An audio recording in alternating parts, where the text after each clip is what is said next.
Praise the lord. దేవుని నామమునకు మహిమ కలుగును గాక. దేవుని నామం పేరట మీకును మీ కుటుంబ సభ్యులకును శుభాభివందనములు. ఈరోజు దేవుని వాగ్దానము, టుడే గాడ్స్ ప్రామిస్. ఒకని తల్లి వానిని ఆదరించినట్లు నేను మిమ్మును ఆదరించెదను. యెషయా గ్రంథం 66వ అధ్యాయం 13వ వచనం. I will cherish you as a mother and cherishes him. The book of Isaiah chapter 66 verses 13.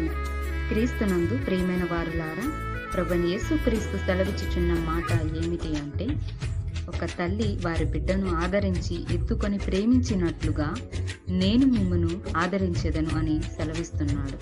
అంతేకాదు, యెరూషలేములో మీరు ఆదరింపబడతారు అని అంటున్నాడు.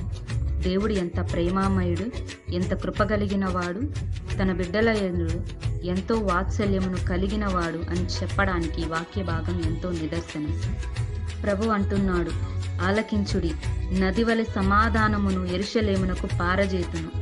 మీరు జనముల ఐశ్వర్యమును అనుభవించినట్లు ఒడ్డు మీద పారు ప్రవాహముల వలె ప్రవహించెదరు అని ప్రభువు సెలవిస్తున్నాడు. తల్లి వారి బిడ్డను మరచునేమో గాని నేను మిమ్ములను మరువను, నా అరచేతిలోని నిన్ను చిక్కుకొని ఉన్నాను. దేవుడు ఎవరిని విడిచిపెట్టే దేవుడు కాదండి.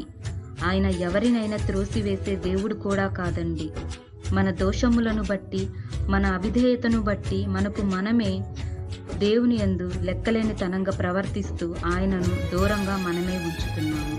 కానీ దేవుడు మన యందు విశ్వాసం కలిగి మన యందు కనికరమును, ప్రేమను చూపిస్తున్నాడు. దేవుడు తన బిడ్డల యందు కృపావాత్సల్యాన్ని చూపడానికి ఎప్పుడు ఆశ కలిగి ఉంటాడు. మనము మన పాపపు జీవితంలో జీవిస్తూ ఆయన యందు మన పాపపు జీవితంలో నిలబడి ఆయనను మనకు దూరంగా మన పాపములే ఉంచుతున్నాయి. కాబట్టి మనము పశ్చాత్తాపడి ఆయనను ప్రేమించి మన పాపములన్నీ విడిచిపెట్టి ఆయనను వెతకాలి. ఒక తల్లి వారిని బిడ్డలని ఆదరించినట్లు నేను మిమ్మును ఆరాధించే విధంగా ఆదరించినట్లుగా నేను మిమ్ములను ఆదరిస్తానని వాక్య భాగం ద్వారా మనతో దేవుడు నిశ్చయంగా సెలవిచ్చున్నాడు. కాబట్టి మనము కూడా మన ప్రార్థన విన్నపములు మన ప్రభువైన యేసుకు తెలియపరుద్దాం. ప్రార్థన. ప్రేమామయుడ, దయామయుడ, కృప కలిగిన దేవ, ఈరోజు ఈ వాక్యం ద్వారా మా అందరితో మాట్లాడినందుకు వందనములు.